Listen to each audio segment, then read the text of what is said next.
The first head of this inquiry, Baroness Butler-Sloss, quit. Then her replacement, Dame Fiona Woolf, stepped down too, both over questions about perceived links to the establishment. Now Dame Lowell Goddard has also resigned, little more than a year after she spoke about the scale of the role she'd taken on. The task ahead of us is daunting. The sexual abuse of children over successive generations has left permanent scars. Today, Dame Goddard said taking the job had meant relinquishing my career in New Zealand and leaving behind my beloved family.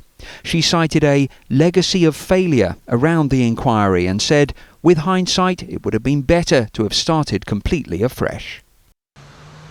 So where does this leave the survivors of abuse? Decades ago, Reverend Graham Sawyer was abused by a church bishop who was only recently jailed. Graham's still waiting to give his evidence to this inquiry. I'm filled with sadness about this, but we've got to pick ourselves up and make sure that someone competent is appointed soon. But she took this on. She knew that it was going to be at least 5 years.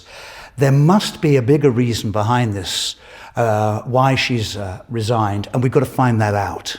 Dame Goddard's resignation comes amid reports she spent 3 months overseas, working and on holiday in the first year of her £500,000 job. Her decision to quit will prompt speculation of friction within the inquiry. She's been asked to appear before MPs to give a fuller explanation. She seemed to say that there should have been changes made from the old inquiry that they didn't do.